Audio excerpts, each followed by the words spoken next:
예수께서 성전에 들어가 가르치실세 대제사장들과 백성의 장로들이 나와 네가 무슨 권위로 이런 일을 하느냐? 또 누가 이 권위를 주었느냐? 나도 한 말을 너에게 물으리니 너희가 대답하면 나도 무슨 권위로 이런 일을 하는지 이르리라. 요한의 세례가 어디로부터 왔느냐? 하늘로부터냐 사람으로부터냐? 그들이 서로 의논하여 이르되 만일 하늘로부터라 하면 어찌하여 그를 믿지 아니하였느냐 할 것이요. 만일 사람으로부터라 하면 모든 사람이 요한을 선지자로 여기니 백성이 무섭다. 우리가 알지 못하노라. 나도 무슨 권위로 이런 일을 하는지 너희에게 이르지 아니하리라.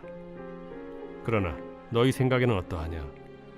어떤 사람에게 두 아들이 있는데 맏아들에게 가서 이르되 예 오늘 포도원에 가서 일하라 하니 대답하여 이르되 아버지 가겠나이다 하더니 가지 아니하고 둘째 아들에게 가서 또 그와 같이 말하니 대답하여 이르되 실소이다 하였다가 그 후에 뉘우치고 갔으니 그 둘 중에 누가 아버지의 뜻대로 하였느냐? 둘째 아들이니이다. 내가 진실로 너희에게 이르노니 세리들과 창녀들이 너희보다 먼저 하나님의 나라에 들어가리라. 요한이 의의 도로 너희에게 왔거늘 너희는 그를 믿지 아니하였으되 세리와 창녀는 믿었으며 너희는 이것을 보고도 끝내 뉘우쳐 믿지 아니하였도다. 샬롬, 반갑습니다. 오늘은 나는 첫째 아들인가 둘째 아들인가 라는 제목으로 함께 하나님의 말씀 나누겠습니다. 우리는 자신을 크리스찬이라고 부릅니다. 예수를 믿는 사람들입니다. 그런데 가만히 생각해 보면 우리는 믿는 사람이기도 하면서 또한 안 믿는 사람이기도 합니다. 구원이나 영생과 같은 추상적인 일이나 나중에 일어날 일들에 관해서는 잘 믿습니다. 그러나 당장 일상의 삶 가운데 행해지는 일들에 관해서는 믿지 않는 경우가 많습니다. 예를 들면 당장 내가 경제적인 어려움이 있는데 기도하면 바로 도와주시겠다 하는 믿음을 갖고 기도하는 것, 이것도 쉽지 않습니다. 또 아주 나쁜 흉악범이 있는데 하나님이 저 사람도 회개하면 용서해 주실까? 이건 또 아닌 것 같은 의심을 합니다. 예수님께서 당시 죄인으로 취급받던 세리와 창녀들이 먼저 천국에 들어간다고 하니 유대인들이 대부분 믿지 않은 것과 똑같습니다. 본문을 통해서 우리가 기억할 것은 무엇입니까? 첫 번째는 회개하고 말씀에 순종하는 것이 가장 중요하다 하는 것입니다. 예수님은 유대 지도자들을 향하여서 예수님은 비유를 들어서 꾸짖으십니다. 큰형이 포도원에 가서 일하라고 하니까 처음에는 가겠다고 했다가 안 가고 동생은 안 가겠다고 했지만 나중에 뉘우치고 가서 일을 하였다 하는 것입니다. 둘 중에 누가 아버지의 뜻을 행하였냐 물으십니다. 대제사장과 장로들이 당연히 작은 아들이라고 답하였습니다. 예수님께서는 세리와 창녀들이 이와 같이 당신들 유대인 지도자들보다 먼저 천국에 들어갈 것이다 말씀하셨습니다. 하나님은 공평하셔서 세리와 창녀에게도 똑같이 회개할 기회를 주신다 하는 것입니다. 우리 주위에는 자신이 죄가 너무 많아서 술 끊고 담배 끊고 생활이 좀 나아지면 예수 믿겠다고 하는 분들이 있습니다. 우리는 먼저 예수 믿고 죄를 용서받고 천국에 가고 성령의 도우심으로 내 삶이 점점 나아지는 것이지 점점 나아져서 결국 예수 믿는 것은 아니다 이렇게 믿습니다. 이것은 순서가 틀린 것입니다. 우리 힘으로는 도저히 나아질 수 없다는 것을 반드시 인정해야 합니다. 두 번째는 회개는 실천까지 나타나야 한다는 것입니다. 회개란 무엇입니까? 진정한 회개는 지, 정, 의 세 가지가 다 관여됩니다. 첫 번째는 회개는 죄를 인정하는 것입니다. 이것은 지적인 작용입니다.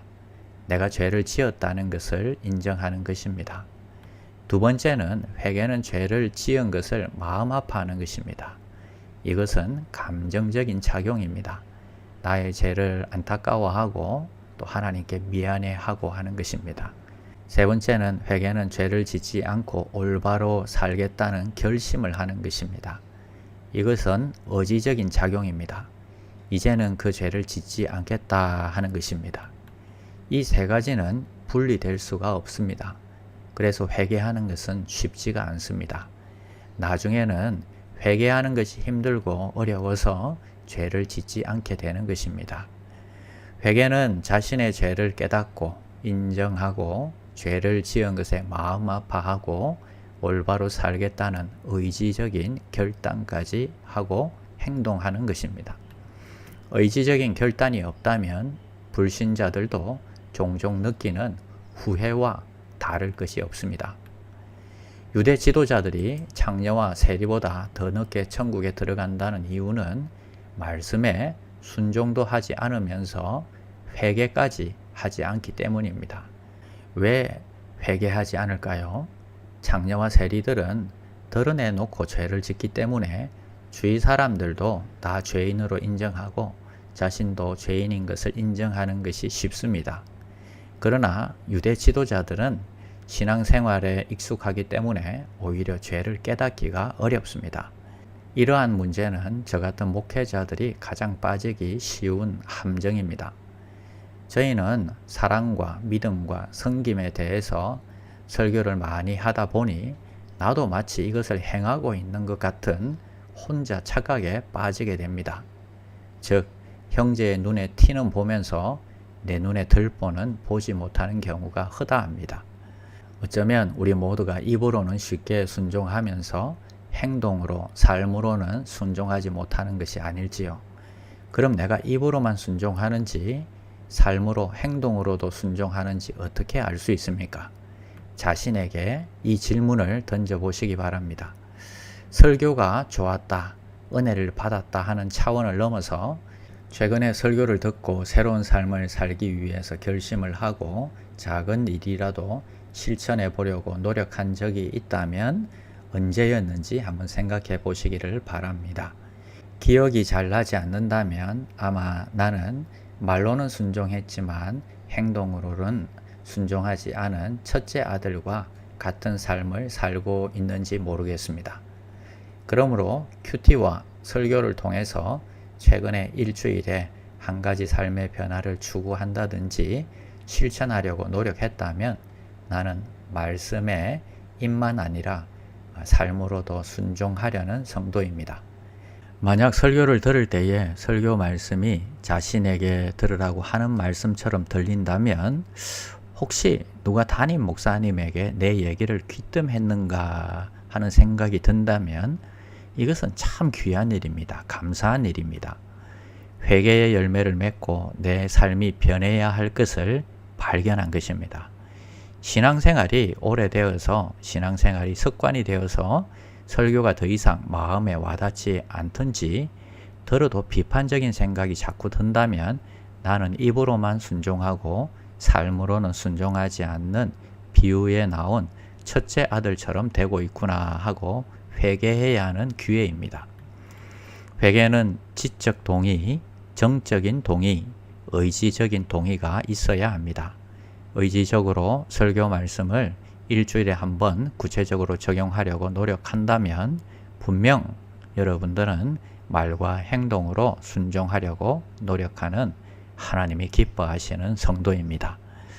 우리 성격은 고약해서 처음에는 실수이다 자주 말하지만 결국 나중에 돌아보니 회개하고 순종한 둘째 아들처럼 순종의 열매가 있는 귀한 성도들이 다 되시기를 바랍니다.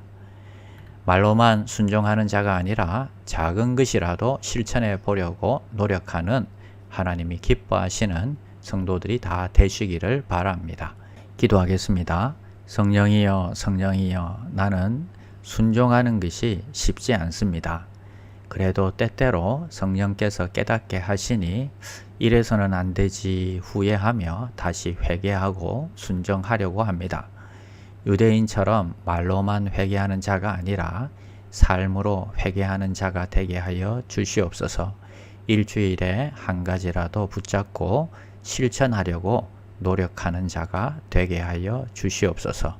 예수님의 이름으로 기도드립니다. 아멘. 1. 오심 기도, 하루 5번 마음을 다해 드리는 기도. 나는 죽었습니다. 제가 주인이 아니고 예수님이 저의 주인이십니다. 예수님은 십자가에서 죽으시고 부활하셨습니다. 부활하신 예수님을 가슴으로 만나서 따라가며 간증합니다. 사랑하는 가족과 함께 영광스런 승리를 노래합니다.